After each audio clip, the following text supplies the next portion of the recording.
They smugly listed all the reasons he would fail, treating his ambitious goals like childish fantasies. His response included data. They hadn't anticipated leaving their entire argument dismantled in seconds. A liberal talk show host and her panel of experts thought they could expose Elon Musk as an intellectual fraud. Their carefully planned trap was set with smug precision, but no one expected his response would leave them speechless and change how millions viewed the man behind Tesla and SpaceX. The studio lights glowed hot that evening on the set of The Intellectual Hour with Rebecca Chen. The show had built its reputation on challenging public figures, on exposing the gap between their public image and their actual depth. The producers had been planning this moment for months. Convincing Musk to appear had been a coup. He rarely did panel interviews anymore, preferring podcasts and Twitter, forums he could control, but Chen had connections and her team had persistence. This would be her defining moment, the takedown everyone would talk about for years to come.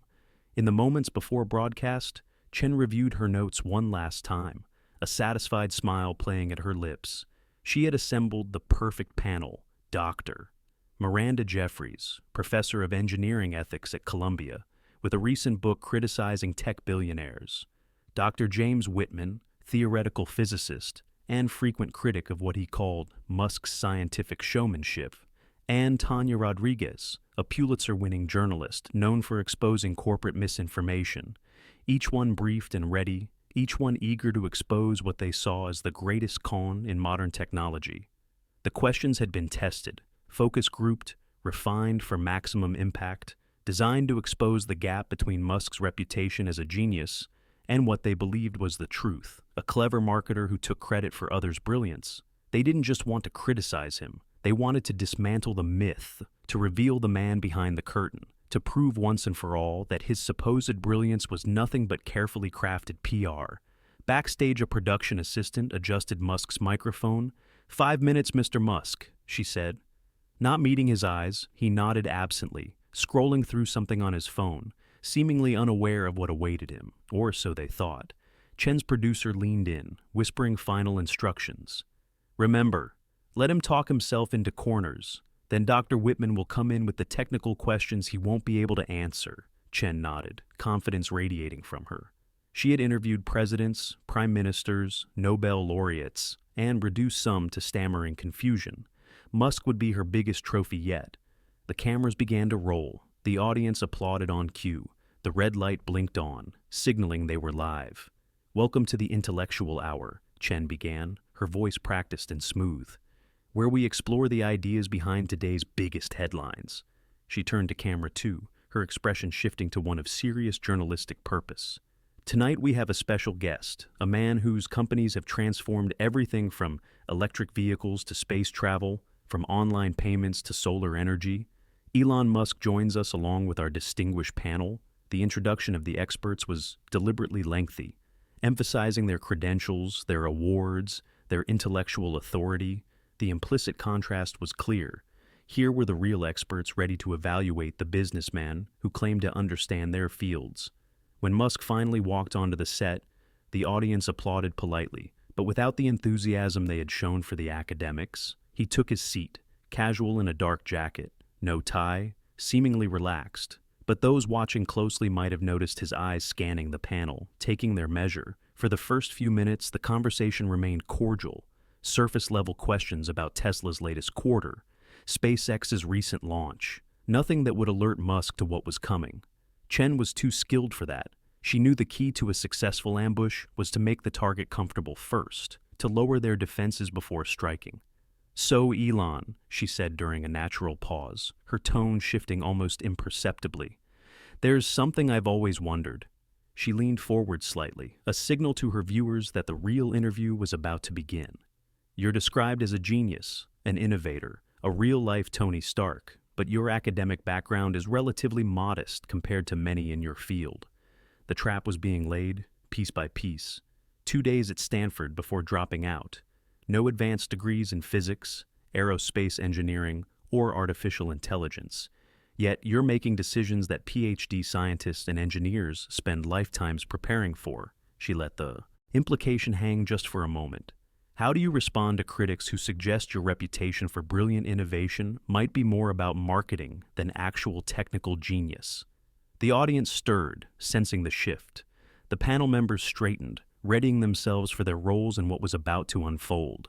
Musk's expression remained neutral, but something changed in his eyes, a sharpening, a focus that Chen missed entirely. Dr. Whitman jumped in exactly as planned. If I might add to that, his voice carrying the weight of academic authority, I've reviewed some of your claims about SpaceX's engineering breakthroughs, and frankly, many in the scientific community find them to be oversimplified, even misleading. Rodriguez nodded. And there are serious questions about how much credit you deserve for Tesla's technology versus the engineers who actually developed it. It was Dr. Jeffries who delivered the final, carefully crafted blow. There's a pattern here of you presenting yourself as the technical genius behind these innovations, when evidence suggests you're more of a businessman, taking credit for other people's work. The studio fell quiet. Cameras zoomed in on Musk, capturing what was supposed to be his moment of exposure, of embarrassment. The moment when the myth crumbled. In the control room, producers leaned forward, anticipating the clip that would go viral, the moment that would define Chen's career. But what happened next would leave them all stunned, because Elon Musk, the man they had spent months preparing to expose, didn't react with defensiveness, didn't become flustered or angry, didn't fall into any of the traps they had so carefully laid. Instead, he smiled slightly, a small, knowing smile that sent an unexpected chill through Chen's carefully maintained composure. "That's an interesting question," he said finally, his voice quiet but clear, "and I think it deserves a thoughtful answer." The simplicity of his response, the calm in his voice, was not what they had expected, not what they had prepared for. And in that moment, though none of them realized it yet, the dynamic had already shifted. What was meant to be an intellectual ambush was about to become something else entirely, something that would leave the panel scrambling, the host speechless, and millions of viewers reconsidering everything they thought they knew about the man sitting calmly in the hot seat, ready to respond. The studio of the intellectual hour was designed to intimidate. Everything from the lighting to the seating arrangement was carefully crafted to give Rebecca Chen and her panel the upper hand. Unlike most talk shows with their comfortable sofas and coffee tables, Chen's set resembled an academic tribunal, her desk elevated slightly, backed by bookcases filled with intellectual tomes, her guests seated lower in a semicircle, as if facing a dissertation committee. The lighting was precise, illuminating the panel warmly while casting subtle shadows on the guest side of the stage, a psychological edge that most never noticed consciously. Tonight, the studio hummed with anticipation. 200 audience members, many of them graduate students from nearby universities, sat eagerly in their seats, phones ready despite the no recording policy. They had been selected carefully for their intellectual bent, for their skepticism of tech billionaires, for their readiness to react with knowing chuckles at the right moments. Behind the scenes, the production team moved with purpose. This wasn't just another episode. This was the one they had been planning since the show's inception 3 years earlier, taking down Elon Musk, the self-proclaimed genius, the man who had convinced the world he was a revolutionary innovator when they believed he was simply a savvy businessman with good timing. The control room buzzed with activity, 7 cameras positioned strategically to capture every micro-expression, every moment of discomfort, every bead of sweat that might appear when Musk was cornered. "Camera 3, stay tight on his eyes," the director instructed. "That's where we'll see it when he starts to crack." They had studied hours of footage, mapping his patterns, his tendencies under pressure, the slight tick in his right eye when uncomfortable, the way he sometimes paused mid-sentence when unsure. These would be their telltale signs of victory. Dr. Miranda Jeffries adjusted her glasses, reviewing her notes one final time. She had spent months investigating Musk's companies, interviewing former employees, collecting anecdotes of his technical limitations. Her book Billionaire Myths had dedicated an entire chapter to what she called the Musk phenomenon, arguing that his success came not from genius but from capitalizing on others' innovations. To her left, Dr. James Whitman scrolled through equations on his tablet, refreshing the complex physics he planned to. Reference to expose Musk's superficial understanding, his Princeton colleagues had laughed when he mentioned the upcoming interview. "Ask him about modal analysis of orbital dynamics," one had suggested, or the quantum efficiency limits in photovoltaic materials. Surely a man without formal training would stumble on such technical questions. Tanya Rodriguez tapped her pen rhythmically against her notepad, her Pulitzer, displayed prominently on her website biography, gave her questions an additional weight. She had brought down CEOs before, exposed corporate malfeasance, revealed the gap between public claims and private realities. Tonight would be her biggest target yet. Chen herself projected perfect confidence, hair and makeup impeccable, her Yale and Columbia degrees mentioned prominently in her introduction, her questions organized on index cards, color-coded by topic with follow-ups ready depending on Musk's responses, or rather, his expected failures to respond adequately. In the green room, Elon Musk sat alone. He had declined the usual pre-interview small talk, the offer of refreshments, the attempt to make him comfortable. Instead, he had requested just 15 minutes to review some notes on his phone. The production assistant assigned to him reported back to the producer, "He's just sitting there, scrolling through something, doesn't seem nervous at all." The producer frowned. "Is he prepping answers?" The assistant shrugged. "Can't tell, but he didn't bring any team with him. No PR people, no assistants, just himself." This wasn't the usual approach for a high-profile guest, especially one about to face such a challenging panel. Most came with entourages, with media trainers, with prepared talking points. Musk had arrived alone, in an understated Tesla, driven by himself. The simplicity of it had momentarily unsettled the producer, though he quickly dismissed the feeling. On the monitors, the audience was being prepped, the warm-up comedian instructing them when to applaud, highlighting the prestigious backgrounds of Chen and her panel, subtly positioning Musk as the outsider, the pretender among experts. "We have over 12 advanced degrees on our panel tonight," he said with exaggerated impression. "And then, we have a guy who spent 2 whole days at Stanford." The audience laughed right on cue, setting the tone for what was to come. The floor director appeared at the green room door. "5 minutes, Mr. Musk." Musk looked up from his phone, nodded once, but said nothing, his expression giving away nothing of what he might be thinking, as he slipped his phone into his pocket and stood, straightening the simple dark jacket he wore over a black t-shirt. No tie, no pocket square, none of the trappings that usually signaled wealth and position. In the studio, the pre-show music began, a classical piece chosen to signal seriousness, intellectual gravity. The panel took their positions, arranging notes, adjusting microphones, exchanging quick reassuring glances. They had prepared for this, rehearsed their questions, anticipated his responses. There was no way he could match their combined expertise. Chen received a final touch of powder from a makeup artist, then nodded to the floor director, the red lights on the cameras illuminated. 30 seconds, came the call. The audience settled, the energy in the room focusing like a lens, concentrating sunlight. Chen straightened her posture, the perfect image of journalistic authority as the countdown continued. 15 seconds, 10 seconds, 5, 4, 3, 2, 1. The show's theme music swelled. Cameras panned across the impressive set before settling on Chen, who gazed directly into the main camera with practiced intensity. "Welcome to the intellectual hour," her voice carrying the perfect blend of warmth and authority as she delivered her opening lines, introducing the topic, framing the conversation, establishing the intellectual credentials of her distinguished panel in careful contrast to the limited formal education of their guest. And then it was time.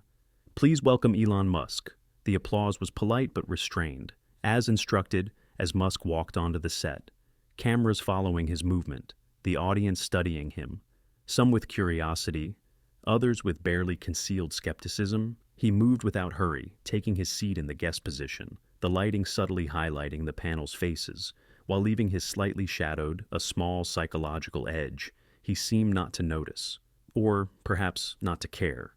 The initial questions began, softballs designed to create a false sense of security. Questions about recent launches, stock prices, market competition. Musk answered easily, concisely, without elaboration.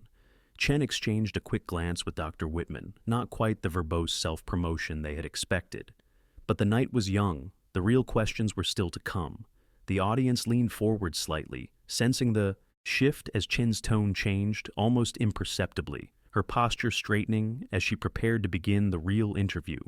the one they had all come to see, the takedown of a man they believed had fooled the world into thinking he was a genius, when to them he was merely a showman with good marketing and impeccable timing. The trap was set, the stage was prepared, the players were in position.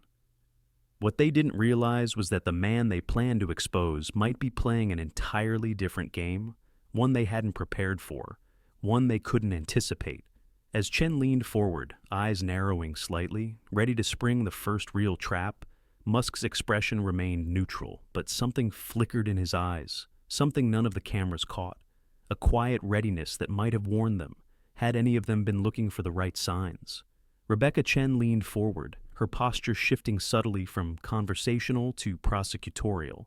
"So, Elon, let's talk about your background," she began, her tone deceptively casual.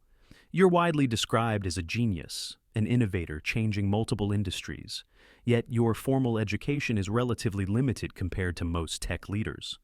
The trap was being set, piece by careful piece. 2 days at Stanford before dropping out. No advanced degree in physics, engineering, or computer science. She paused for effect, allowing the contrast to sink in. How do you respond to critics who suggest that perhaps your reputation for technical brilliance is more about marketing than actual expertise? The audience stirred, sensing the first real challenge. Dr. Whitman leaned forward slightly, eager to follow up on any weakness. Musk considered the question, his expression unchanged. "Education comes in many forms," he replied evenly. "I've always been an autodidact, learning through reading, doing, and building." Chen smiled thinly, exactly the response they had anticipated. "Yes, but surely there's a difference between reading about rocket science and actually having the technical training that NASA engineers receive." Dr. Jeffries jumped in right on cue. "If I may add to that," her voice carrying the practiced authority of decades in academia, "in my research on tech leadership, I've found a pattern of self-taught entrepreneurs overestimating their technical understanding, especially in complex fields like aerospace." She adjusted her glasses, a gesture she used when delivering what she considered a decisive point. "SpaceX employs brilliant engineers with advanced degrees from MIT, Caltech, Stanford. Yet in interviews, you discuss the technical details as if these innovations were primarily yours." The audience murmured approvingly, recognizing the implied criticism. Musk nodded slightly. "Our achievements at SpaceX are absolutely team efforts," he acknowledged. "But leading those teams requires deep technical understanding, not just management skills." Rodriguez seized the opening. "Yet former employees have suggested that you sometimes overrule actual experts based on limited understanding, particularly in engineering decisions." She referenced her notepad, a journalist's prop to suggest meticulous research. "One former Tesla engineer described you as dangerously confident in areas where his knowledge is superficial." The quote hung in the air, a direct challenge to his competence. Chen smiled slightly. The panelists were executing perfectly, building on each other's points, creating a seamless narrative of a man out of his intellectual depth. "Would you say that's accurate?"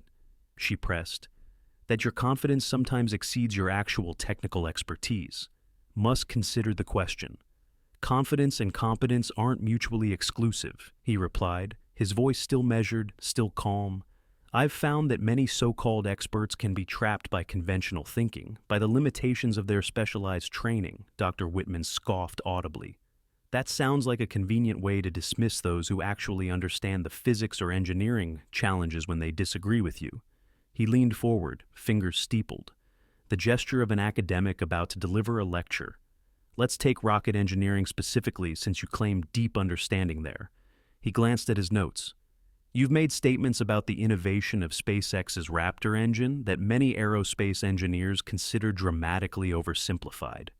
His tone grew more condescending.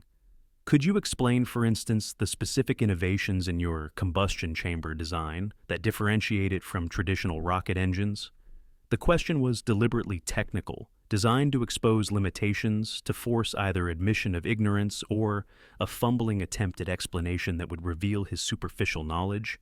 The audience was completely silent now, watching intently, waiting for the stumble, the moment when the self-proclaimed genius would be revealed as merely a good salesman. Retreat or overreach, Musk's expression didn't change. "Not at all," he replied calmly. I'd be happy to walk through the specific innovations in our combustion chamber design, including our approach to fuel-oxygen mixing, our cooling system architecture, and the material science challenges we solved. He paused briefly. Would you like me to start with the theoretical principles or the practical engineering challenges? Dr. Whitman blinked, momentarily caught off guard. This wasn't the fumbling response they had anticipated. Chen jumped in quickly. Before we get too technical, she said, recalibrating, let's address something more fundamental. She glanced at her index cards, moving to the next line of attack. You've described yourself as a physicist at heart, yet many actual physicists have questioned your understanding of basic principles. She looked directly at him. Dr. Neil Simmons from MIT recently said your statements about quantum mechanics show profound misunderstanding of the subject. She let the accusation land. How do you respond to actual scientists who find your scientific claims problematic? It was a clever pivot, away from the specific engineering question that Musk seemed too comfortable with, toward broader scientific criticism. Dr. Jeffries nodded along. And this pattern appears across disciplines, she added. Your claims about artificial intelligence have been criticized by leading AI researchers, your neuroscience statements questioned by neurologists, your solar technology claims challenged by materials scientists. She spread her hands, a gesture of apparent reasonableness. Do you see how this creates the impression that you're a dilettante rather than a deep thinker? Someone skimming across the surface of complex fields rather than truly understanding them? The audience murmured agreement. The framing resonated with them, reinforced their pre-existing suspicions. Rodriguez pressed further. And there's a real consequence to this. Her tone serious, concerned. When you make pronouncements on complex subjects, markets move, investments flow based on your perceived expertise. She leaned forward. Don't you have a responsibility to be more humble about the limitations of your scientific understanding?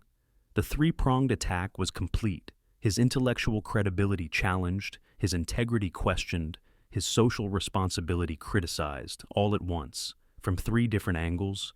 Chen watched carefully, certain they had him cornered, that now, finally, he would crack, show the defensive anger, the insecurity beneath the confidence. The audience was perfectly still. Cameras zoomed in, capturing what was supposed to be his moment of exposure, but Musk remained calm, studying each of his challengers in turn, a slight smile still playing at his lips, something that might almost be amusement or perhaps recognition. It seems we've reached the heart of the matter, he said finally, his voice quiet but clear, carrying easily through the silent studio.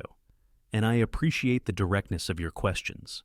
Chen frowned slightly, confused by his composure, by the lack of defensiveness. This wasn't how targets usually responded to their carefully crafted ambushes.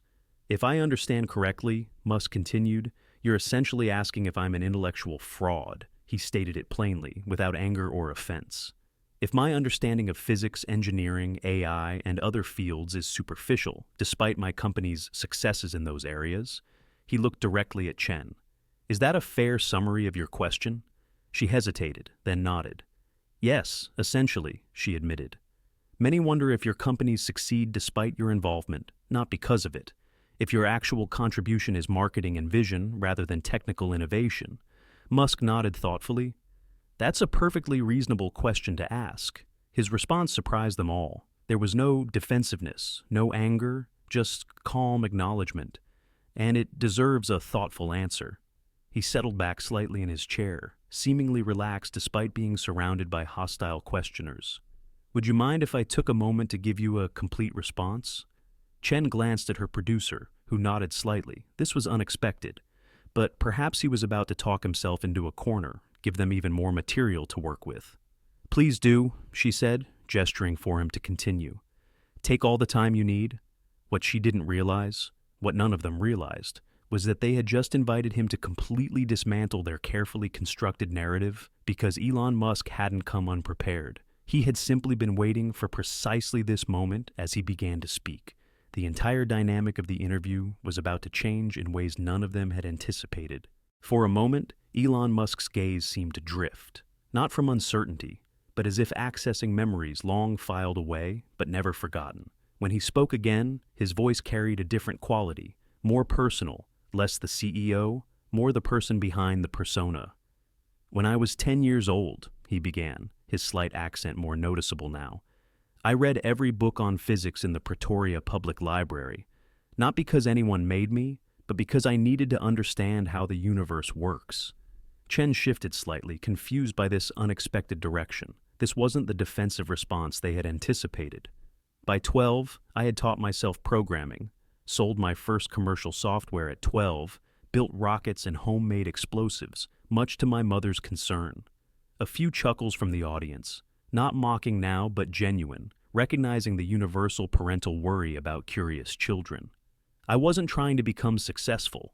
I was trying to understand how things work at a fundamental level. His eyes refocused on the panel. That curiosity, that need to understand from first principles, that's been the constant in my life. Not credentials, not recognition.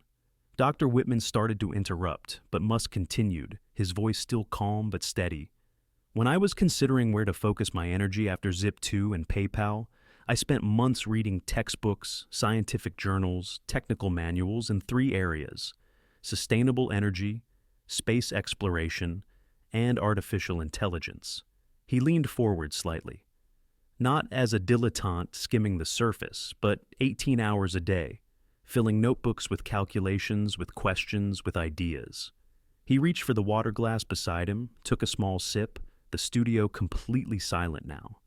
I spoke with experts in each field, not to steal their ideas, but to understand where conventional thinking might be wrong or incomplete. Dr. Jeffries frowned. This narrative contradicted her carefully constructed critique. At SpaceX in the early days, we couldn't afford to hire the top NASA engineers, so I had to become fluent enough in orbital mechanics, propulsion systems, materials science, control theory to make the critical design decisions myself. His gaze shifted to Dr. Whitman. I spent thousands of hours learning rocket engineering, not from Wikipedia articles, but from textbooks by Husel and Huang, from Soviet rocket manuals I had translated from Russian, from conversations with Tom Mueller and other propulsion experts. The audience was perfectly still now, the atmosphere in the studio shifting as Musk continued his story. There was a night in 2008, his voice grew quieter, more reflective, when both Tesla and SpaceX were on the verge of bankruptcy. I had invested my last dollar, was sleeping on friends' couches while trying to keep both companies alive. He paused, the memory clearly still vivid. That night, I found myself recalculating the thrust equations for the Merlin engine, looking for efficiencies we had missed, not as the CEO, but as an engineer, because we couldn't afford to be wrong. Rodriguez glanced down at her notes, finding her carefully prepared questions suddenly inadequate. NASA engineers later told me they were shocked by my understanding of propulsion dynamics, not because I had credentials, but because I had done the work, had learned it from fundamental principles, had questioned every assumption. Dr. Whitman shifted uncomfortably. At Tesla, similar story, Musk continued. When we were designing the Roadster, I spent months understanding battery chemistry, power electronics, motor design, not at a surface level, but deeply enough to make the critical architectural decisions. He looked directly at Chen now. I don't claim to know everything. No single person could across so many complex fields, but I do claim to understand the core principles, the fundamental physics and engineering that underlie our innovations. His expression remained calm, without defensiveness or arrogance, just stating what he considered facts. There was a moment in 2012, he recalled, when we were struggling with the Model S production line. I literally moved into the factory, slept on the floor, and worked alongside our engineers to solve problems in real time. He gestured slightly with his hand. Not giving orders from an office, but getting my hands dirty, understanding every step of the process, every failure point, every opportunity for improvement. The audience was rapt now, completely engaged, not in the takedown they had expected, but in a story they hadn't heard before. Our team found me at 3 a.m. underneath a robot, calibrating its movements covered in grease, making adjustments no CEO would typically make, but they were necessary, and I understood the systems well enough to do it. Chen glanced at her producer, who seemed as transfixed as the audience. This wasn't in their plan. At Neuralink, similar process, Musk continued. I spent months studying neuroscience, not to become a neurosurgeon, obviously, but to understand the interface challenges between technology and neural tissue, to ask the right questions, to push past conventional limitations. He looked at each panelist in turn. My point is not to boast, but to explain a simple truth that perhaps challenges our conventional understanding of expertise. He leaned forward slightly. Deep understanding doesn't always come from formal education. Sometimes it comes from obsessive self-study, from thousands of hours asking questions, running experiments, calculating, failing, recalculating. Dr. Jeffries started to speak, then stopped, recognizing something authentic in what they were hearing. I remember a meeting with top AI researchers, Musk continued, where I questioned their assumptions about reinforcement learning approaches. They were initially dismissive until we got into the mathematical details, and they realized I had actually read and understood their research papers, not just the abstracts or conclusions. He smiled slightly. Their surprise was similar to yours now, because we've created this false dichotomy between formal credentials and actual understanding. The studio remained silent as his words settled, challenging not just their questions, but their entire framework.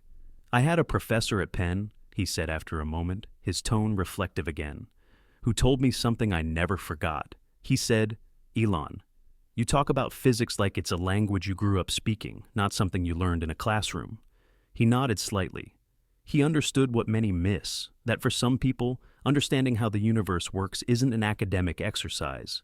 It's an existential need. Chen found herself nodding almost unconsciously, responding to the authenticity in his voice.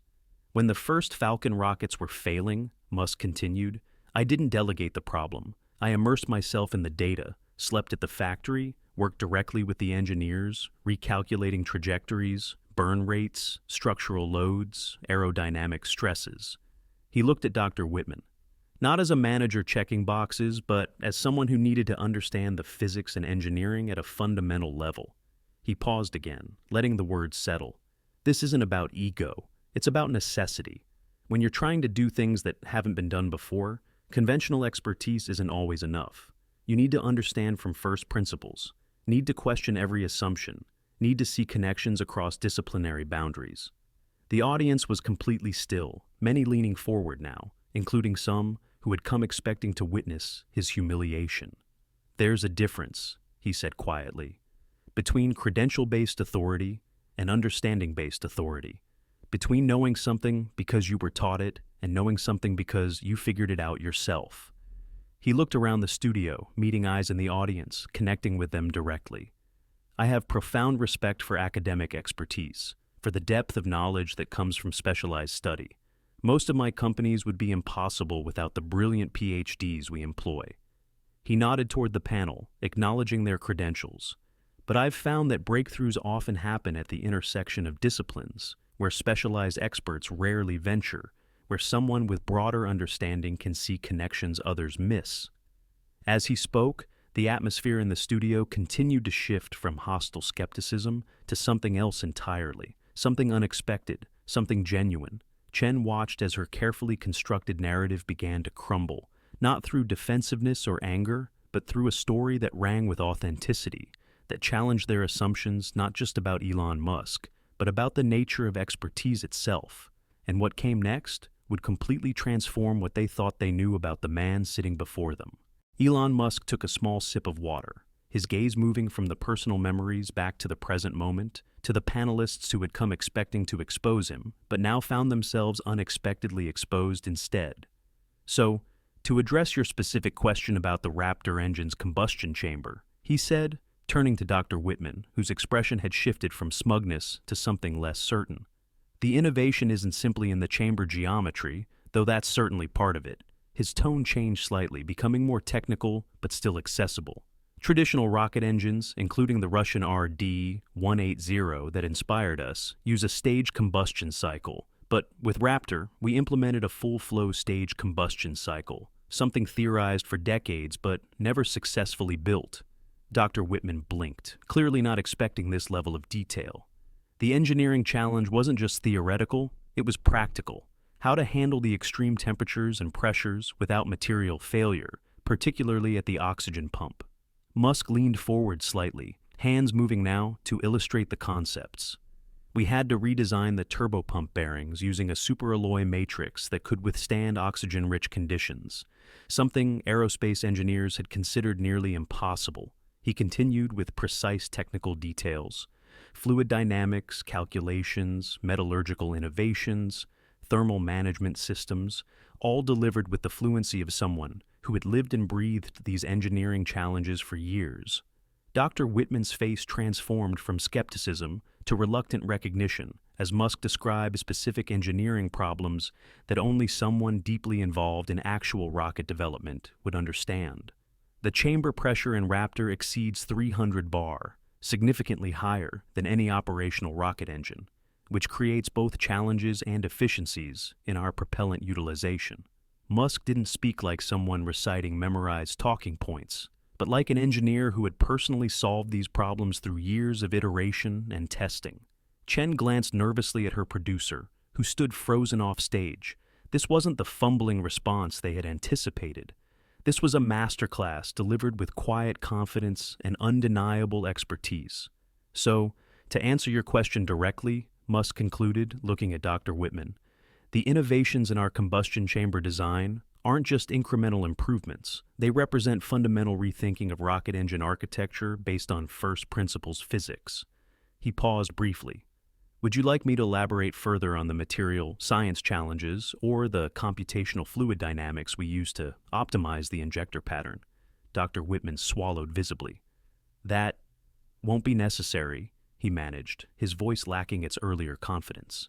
Chen jumped in quickly, trying to regain control of the narrative. Let's shift to another area, she said, her practiced poise slightly shaken. Your claims about artificial intelligence have been criticized by many experts as alarmist and uninformed. Rodriguez nodded eagerly, grateful for the pivot.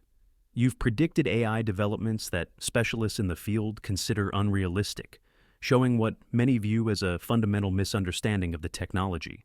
Musk nodded thoughtfully. That's an interesting perspective, he said, his voice still calm. I've invested in AI research longer than almost anyone, co-founding OpenAI before most people took deep learning seriously. He leaned back slightly, completely at ease now. I've worked directly with pioneers like Demis Hassabis, Ilya Sutskever, and others, not as a passive investor, but as someone deeply engaged in the technical and philosophical questions. He looked directly at Rodriguez. The disagreement isn't about the technology itself. It's about the implications, about the potential trajectories, about the fundamental nature of artificial general intelligence. His explanation shifted from engineering to philosophy, from technical details to ethical frameworks, discussing concepts like recursive self-improvement, utility functions, goal alignment, with the same fluency he had shown discussing rocket engines. The mathematics of reinforcement learning, the neural network architectures, the training methodologies, these aren't mysterious to me, he explained. My concerns aren't based on science fiction, but on understanding the technological possibilities, the game theory implications, the potential unintended consequences. Dr. Jeffries tried to interrupt, but Musk continued. I've spent thousands of hours with the world's top AI researchers, not just listening, but contributing to technical discussions about architecture, training methods, safety protocols. The audience was completely silent now, many leaning forward in their seats, captivated not by drama, but by substance, by the unexpected depth behind the headlines they had read. In fact, Musk added, reaching into his pocket, I brought something that might interest you. He withdrew a small notebook, worn and clearly well used.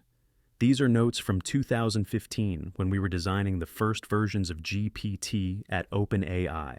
He opened it, revealing pages of dense equations, diagrams, annotations. My personal notes on attention mechanisms, transformer architectures, token prediction optimization. He handed it to Dr. Jeffries, who took it with visible surprise, flipping through pages filled with complex mathematical notations, technical sketches, questions scribbled in margins, all clearly written years before these concepts became widely known. These aren't talking points prepared for an interview, Musk said quietly. They are the actual work of someone trying to understand a complex technical field from first principles. Dr. Jeffries looked up from the notebook, her expression transformed from academic superiority to genuine reassessment. This is Quite detailed, she admitted, her voice carrying a new respect. Far more technical than I would have expected. She handed the notebook to Dr. Whitman, who studied it with growing discomfort, his earlier condescension evaporating. The equations for the attention mechanism are correctly formulated, he acknowledged reluctantly, and these margin notes. He pointed to Musk's handwritten questions. These are exactly the right questions about the limitations of the architecture. Chen watched in growing alarm as her expert panel transformed before her eyes, from prosecutors to colleagues, sharing a technical discussion with someone they now recognized as legitimately knowledgeable. This wasn't the plan. This wasn't what was supposed to happen. She tried again to redirect.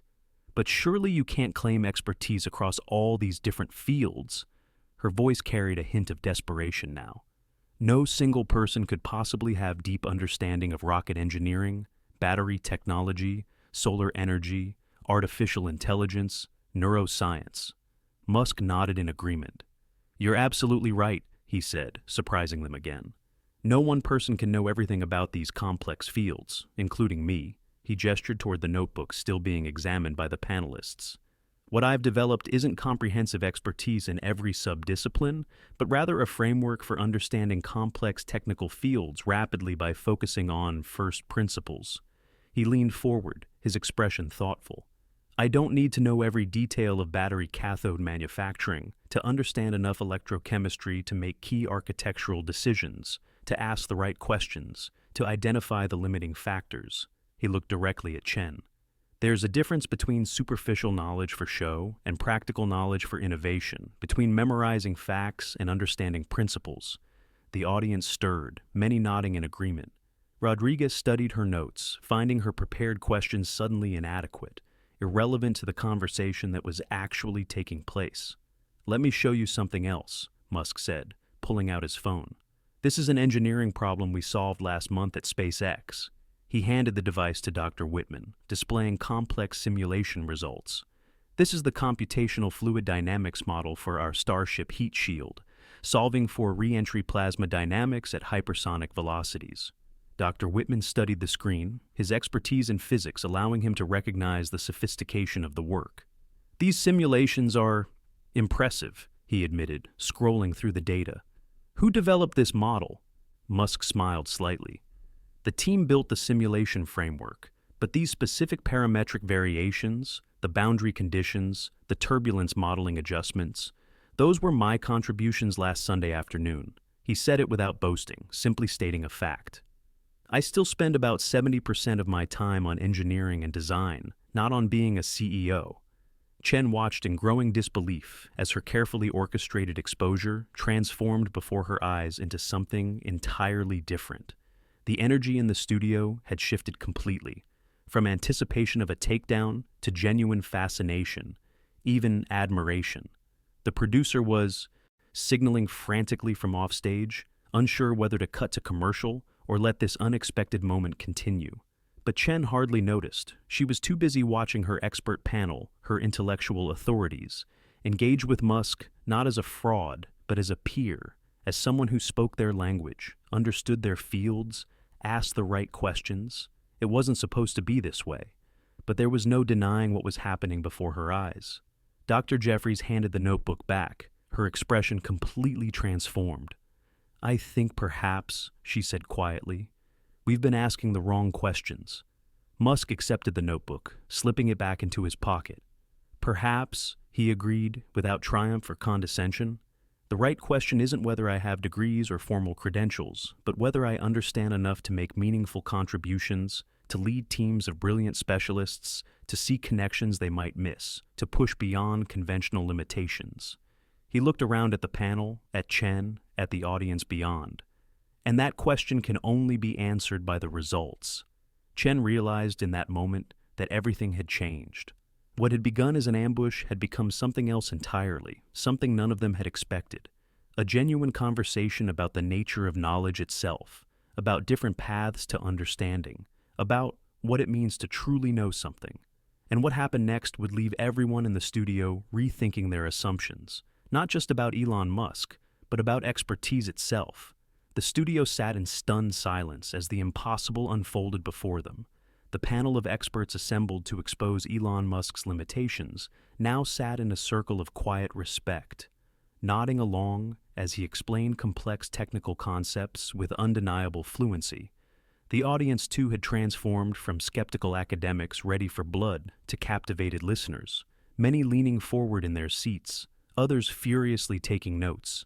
This wasn't entertainment anymore. This was education. Chen's producer stood frozen at the edge of the stage, his headset dangling uselessly around his neck. The carefully planned segments, the timed provocations, the prepared follow-ups, all rendered irrelevant by the conversation actually taking place. In the control room, directors exchanged panicked glances. "Do we cut to commercial?" One whispered urgently. "I don't know." Another responded, "Ratings are actually spiking. People are staying tuned in." The network executive watching remotely sent a terse message. "Let it play out. This is compelling television." Not the takedown they had planned, but something potentially more valuable, authentic intellectual exchange. The first sign of audience reaction came from a young graduate student in the third row, who stood up during a brief pause. "Excuse me," she said, her voice slightly trembling. "I'm completing my PhD in aerospace engineering, and I just want to say, your explanation of propellant flow dynamics was more clear than my textbooks." Others nodded in agreement. A small ripple of spontaneous applause spread through the audience. Chen watched in disbelief as her own studio audience, the people carefully selected for their academic skepticism, their readiness to doubt Musk's credentials, began to engage directly with him, asking technical questions, receiving thoughtful answers.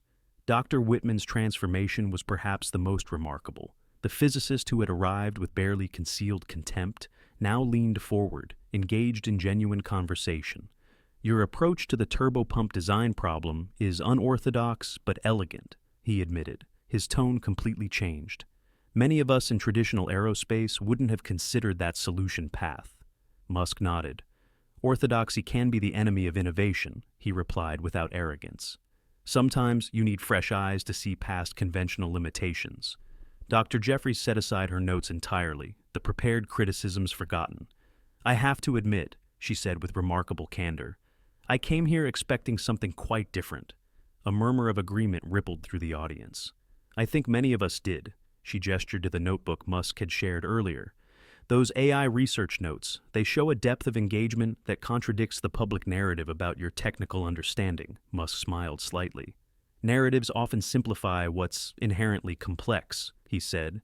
"It's easier to portray someone as either genius or fraud, rather than acknowledge the messy reality in between." Rodriguez put down her pen, her journalistic skepticism giving way to genuine curiosity. "Why haven't you shared this side of your work before? These technical contributions, these engineering notebooks, they tell a different story than what most of us have heard." Musk considered the question. "I've always been more interested in doing the work than talking about it," he said simply. "Interviews and media narratives tend to focus on personality, on controversy, on the spectacular, rarely on the quiet technical work that happens behind the scenes." Chen realized she needed to say something, to acknowledge what was happening, to maintain some semblance of her role as host. "I think what we're all experiencing," she began carefully, "is a significant gap between perception and reality." She gestured toward Musk. "The public image versus the person actually before us." Musk nodded. "That gap exists for most public figures, not just for me," he replied. "We reduce complex people to simple caricatures. It's human nature, but rarely accurate." The conversation continued, flowing now with an authenticity rarely seen on television, certainly never seen on Chen's show, which had built its reputation on intellectual combat, not intellectual exploration. In the audience, phones had emerged despite the rules, recording this unexpected exchange, video clips already spreading across social media with captions like, "Watch Elon Musk calmly school PhD panel with detailed technical knowledge," and "The moment academics realized they completely underestimated Elon Musk." The control room was tracking the online response, watching in amazement as viewership numbers climbed, as social media engagement exploded. "We're trending globally," a digital producer reported, incredulity in his voice. "This is bigger than any episode we've ever aired. Chen's producer finally approached her during a brief exchange between Musk and Dr. Whitman, leaning down to whisper urgently, "We need to wrap this segment soon, but the network wants to extend. Give him more time. This is gold." Chen nodded slightly, her professional instincts kicking in, despite her personal shock. She would salvage what she could from this unexpected situation. When there was a natural pause, she turned to the camera. "We'll be right back with more of our conversation with Elon Musk after this short break." For the first time in the show's history, the audience groaned at the commercial announcement. They didn't want interruption, didn't want manufactured breaks. They wanted more of the genuine exchange they were witnessing as the red lights on the cameras dimmed, signaling they were off air. The studio didn't empty, didn't erupt in the usual between segments chatter. Instead, many audience members stood up and applauded, not the polite, responsive applause of a directed studio audience, but genuine, spontaneous appreciation. Musk acknowledged it with a simple nod, no triumphant smile, no gloating over his critics, just quiet acceptance. Chen turned to him during the break, professional enough to acknowledge what had happened. "I think it's fair to say this conversation took an unexpected turn," she admitted. Musk smiled slightly. "Most interesting conversations do," he replied, "when they're genuine." The subtle emphasis on the last word wasn't lost on her, or on the panelists who sat in various states of professional reassessment. Dr. Whitman approached Musk during the brief break. "I'd actually like to continue our discussion about the Raptor engine cooling system if you're willing," Musk nodded. "Happy to, but perhaps we've dominated the conversation enough with rocket science."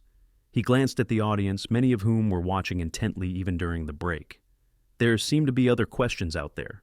Chen watched this exchange, still processing what had happened, how her carefully planned exposé had transformed into something she could never have anticipated.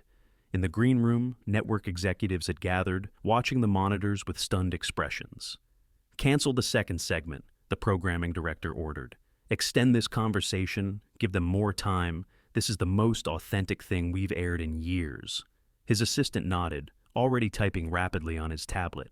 "Social media is exploding," he reported. "We're picking up viewers by the minute. People are literally texting friends telling them to turn this on." Back on stage, the floor director approached. 90 seconds until we're back," he announced, looking as confused as everyone else by the new energy in the studio. Chen gathered herself, professional instincts taking over. "When we return," she told the panel, "let's continue this conversation about expertise and innovation. I think we've all found it illuminating." Dr. Jeffries nodded in agreement. "I came with very different expectations," she admitted quietly. Rodriguez leaned forward. "I think many of us did." She glanced down at her unused questions, the gotcha moments that would never happen, the preconceived narrative that had been completely upended. 10 seconds, called the floor director. The red lights blinked on the cameras, signaling their return from commercial. Chen took a deep breath, preparing to navigate this unexpected territory, to salvage what professional dignity she could from what had begun as an ambush and had become a revelation. "Welcome back to the intellectual hour," she began, her voice steadier than she felt. "We're continuing our conversation with Elon Musk, which has taken us in some unexpected directions." She glanced at her panelists, then back at Musk. "I think it's fair to say we've all had some assumptions challenged tonight." It was as close to an admission as her professional pride would allow. But it was enough, a recognition of what had happened, of the transformation they had all witnessed. And as the conversation resumed with a new tone, a new respect, a new authenticity, something changed not just in the studio, but in living rooms across America, where viewers had tuned in expecting another predictable takedown, another reinforcement of what they thought they knew, and instead found themselves rethinking their assumptions, not just about Elon Musk, but about expertise itself, about knowledge, about the different paths to understanding our complex world. And that was something no one had scripted, something no one could have planned, but something everyone would remember long after the show had ended. As the conversation continued on screen, something remarkable happened in living rooms across America, in college dormitories, in airport lounges, in bars and restaurants. Wherever people gathered around televisions, the energy shifted. Viewers who had tuned in expecting another predictable takedown found themselves captivated by something altogether different, something authentic. Twitter erupted first, clips from the interview spreading faster than content moderators could track them. Ixt Musk vs. experts trending within minutes, followed quickly by Stas intellectual humility and first principles, thought thinking. Comments flooded in from unexpected sources. Professors who had previously criticized Musk, acknowledging the depth of his responses. Engineers confirming the accuracy of his technical explanations. A prominent AI researcher tweeting, "Watching Musk explain transformer architecture with that level of mathematical precision is making me rethink some assumptions," while an aerospace engineer added, "His breakdown of full-flow stage combustion was textbook accurate but somehow clearer than any explanation I've seen." At MIT, a physics professor paused his evening class to stream portions of the interview. "This," he told his students, pointing to the screen, "is what it looks like when someone truly understands from first principles, not just from memorization." The students watched in silence, witnessing something that contradicted the narrative they had absorbed through years of media coverage. At Stanford's engineering department, a viewing party spontaneously formed, graduate students crowding into a lounge, many taking notes as Musk explained complex technical concepts with unusual clarity. "I've been skeptical of his technical claims," one doctoral candidate admitted, "but his explanation of those CFD models was legitimately impressive." Across Silicon Valley, the interview became must-see content. Tech workers stopping meetings to gather around screens, many nodding in recognition as Musk described his approach to learning new technical domains. "That's exactly how learning works when you're building something new," a senior engineer at Google remarked. "Textbooks only get you so far, then you have to figure it out yourself." Even competitors acknowledged the unexpected demonstration of expertise. A senior executive at a rival car company texting colleagues, "No wonder Tesla moves so quickly. Their CEO actually understands the engineering trade-offs at a deep level."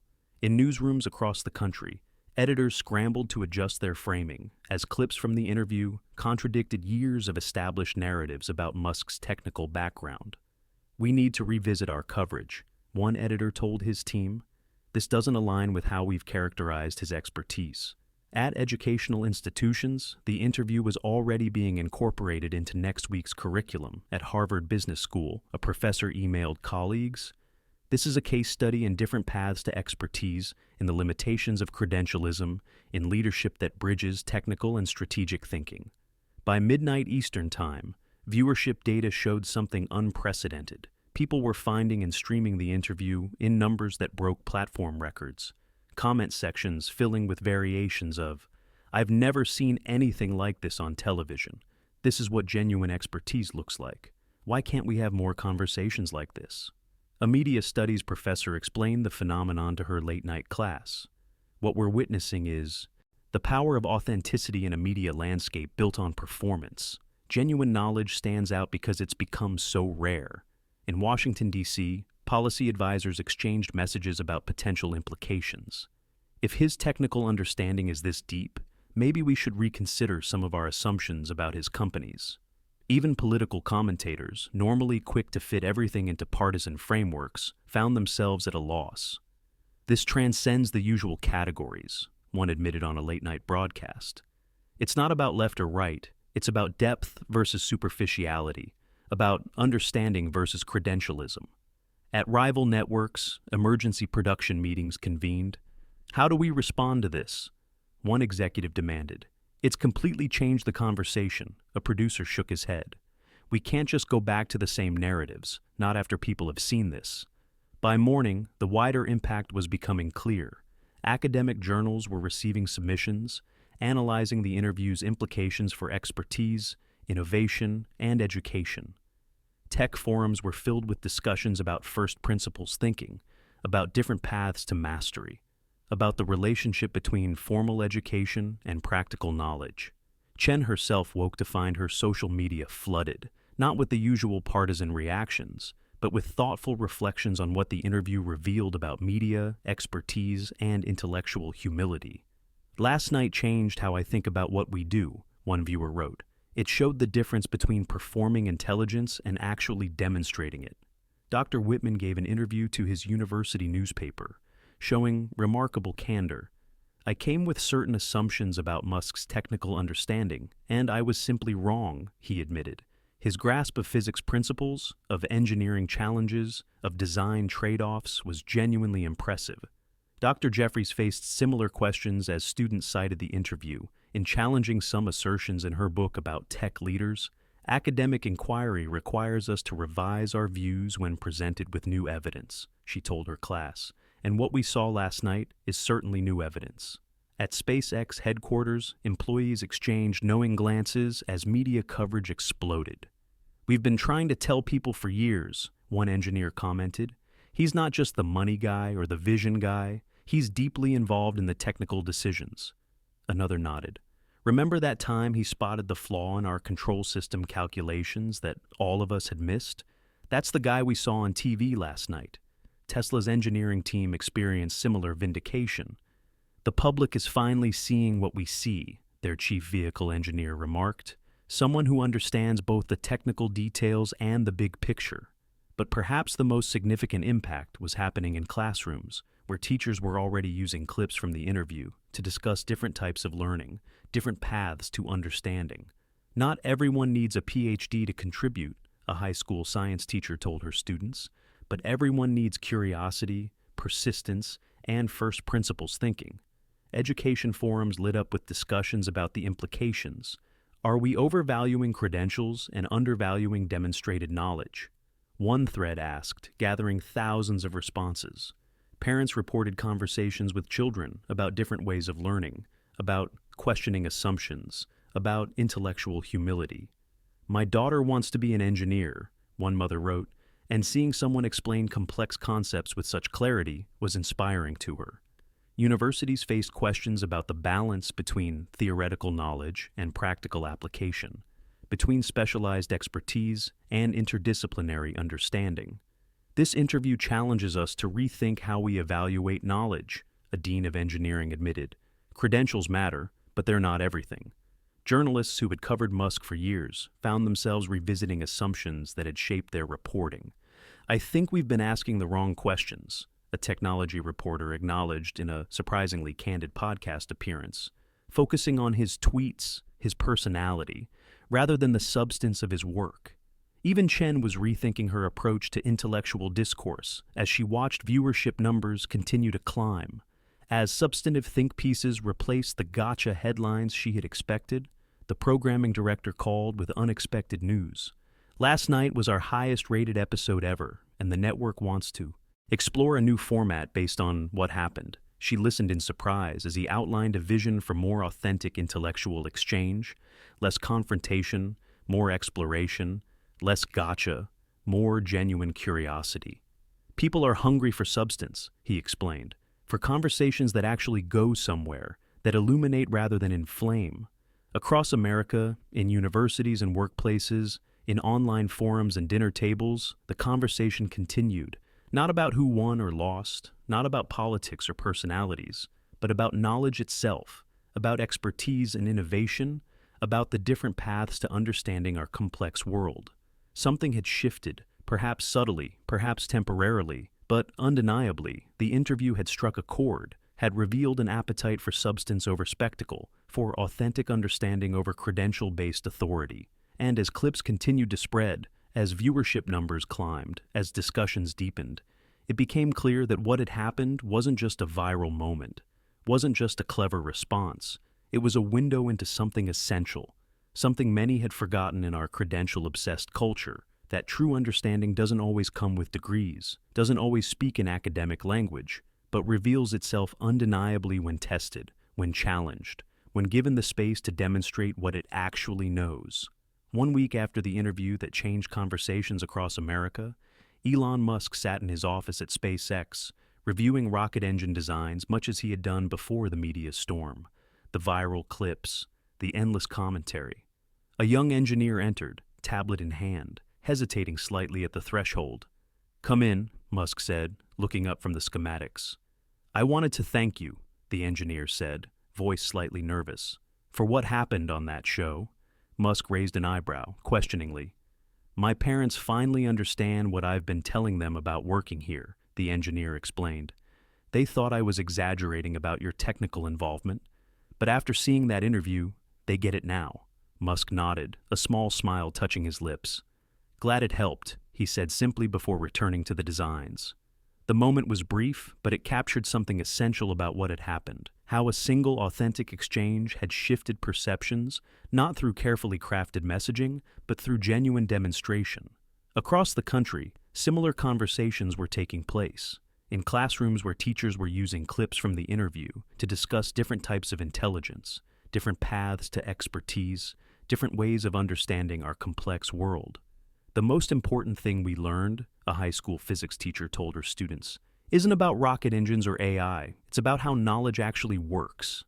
The students listened attentively, more engaged than usual. Formal education provides frameworks, methodologies, foundations, but deep understanding often comes from something else entirely. She played a clip from the interview where Musk explained his process of learning new technical fields from first principles. Notice how he doesn't just know facts, she pointed out. He understands the underlying principles, the relationships between concepts, the why behind the what. At Stanford University, a professor of education was leading a faculty discussion about the implications. This challenges our entire credential system, he acknowledged, raises fundamental questions about how we recognize and validate knowledge.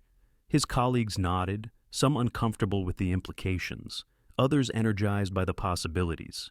Perhaps our focus on degrees and publications has created blind spots in how we evaluate understanding, one suggested. Especially in rapidly evolving fields where textbooks are outdated almost as soon as they're published. Meanwhile, in newsrooms across the country, editors were revisiting guidelines about how they covered technical subjects, how they evaluated expertise. We need more humility in our reporting, one editor told his team, recognizing that credentials aren't everything, that understanding comes in different forms, that our preconceptions can limit what questions we ask, what answers we hear. A journalist who had covered tech for decades wrote a surprisingly candid piece. What the Musk interview taught me about my own intellectual blind spots, acknowledging how her assumptions had shaped her coverage, had closed her to certain possibilities, had reinforced existing, and narratives at the expense of accuracy. Rebecca Chen herself was experiencing her own reassessment as she prepared for a new format that her network had enthusiastically approved, intellectual explorations, focused not on gotcha moments, not on confrontation for its own sake, but on genuine exchange of ideas, on challenging assumptions, on intellectual curiosity. That interview showed us what's possible when we prioritize understanding over performance, she told her production team, when we actually listen instead of just waiting to attack. Even Dr. Whitman, the physicist who had come armed with technical questions designed to expose ignorance, found himself reflecting on the experience in a guest lecture at Princeton. I was wrong, he admitted to the students, not just about Musk's technical understanding, but about something more fundamental, about how expertise can develop outside traditional pathways. He paused, considering his words carefully. The academic in me wants to say this is an exception, an outlier, but the scientist in me knows when data challenges your hypothesis, you must reconsider your assumptions. Across social media, the conversation continued evolving, moving beyond the specific interview to broader questions about knowledge and understanding, about different forms of intelligence, about the relationship between credentials and actual ability. What I found most revealing, wrote a popular science educator, wasn't Musk's technical knowledge itself, but how he connects concepts across disciplines, seeing relationships that specialists often miss. Another commentator added, traditional education teaches us to categorize, to specialize, to stay in our lanes, while first principles thinking teaches us to see the common patterns, the underlying physics, the transferable insights. Parents reported conversations with children about different ways of learning, about questioning assumptions, about intellectual curiosity. My son, who struggles in traditional classrooms, watched that interview 5 times, one mother shared, and told me, that's how my brain works too. I need to understand why, not just memorize how. But perhaps the most profound impact was happening quietly, in how people evaluated information, in how they thought about expertise, in how they approached learning itself. A subtle shift was occurring from credential worship to substance evaluation, from accepting authority to to questioning assumptions, from passive consumption to active understanding. The real lesson here isn't about Musk, a philosophy professor wrote in an essay that was shared hundreds of thousands of times. It's about our relationship with knowledge itself, about how we decide what's true, who to trust, what to believe. He continued, "For too long, we've outsourced our thinking to credentials, to institutions, to authorities, without developing our own capacity for first principles reasoning, for intellectual discernment." The essay sparked thousands of responses from people reconsidering their own intellectual journeys, their own relationship with expertise, their own capacity for deeper understanding. "I realized I've been intimidated by credentials my whole life," one reader commented, "believing people with PhDs must know better, even in areas where my practical experience gave me insights they might not have." Another added, "This made me question how often I dismiss perspectives that don't come packaged in the right academic language, from people with the right titles, from institutions with the right reputations." Even educators were reassessing their assumptions about intelligence, about how knowledge develops, about different paths to understanding. "We tend to confuse education with intelligence," a cognitive scientist explained, "confuse credentials with comprehension, confuse specialized vocabulary with actual understanding." And so, the conversation continued, rippling outward, touching unexpected corners of society, raising questions that transcended the specific interview, the specific personalities involved, questions about knowledge itself, about how we learn, about how we evaluate understanding, about the different paths to mastery and innovation. So, what does this mean for you? What lessons can we take from this unexpected moment that captivated millions? Perhaps it's about approaching knowledge differently, with more humility about what we know, with more curiosity about what we don't, with more openness to different paths to understanding our complex world. Perhaps it's about recognizing that true expertise isn't about credentials, isn't about titles or institutions, but about demonstrated understanding, about the ability to explain complex concepts in ways that illuminate rather than obscure. Perhaps it's about developing our own capacity for first principles, thinking, for questioning assumptions, for seeing beyond conventional wisdom to the underlying truths that conventional wisdom often misses. In your own life, in your own learning journey, how might this perspective shift your approach? How might it change your relationship with expertise, with authority, with your own capacity for understanding? The next time you encounter someone whose background doesn't fit your expectations, whose path doesn't match conventional routes, will you dismiss their perspective, or will you evaluate it on its merits? The next time you face a complex problem, will you immediately outsource your thinking to recognized authorities, or will you try to understand the fundamentals, the first principles that might lead to unexpected solutions? These are the questions that linger long after the viral clips have faded from feeds. The questions that matter, not just for how we view Elon Musk or any individual, but for how we approach knowledge itself in an increasingly complex world where conventional expertise alone may not be enough to solve our most pressing challenges, where combining deep understanding across traditional boundaries may be exactly what we need.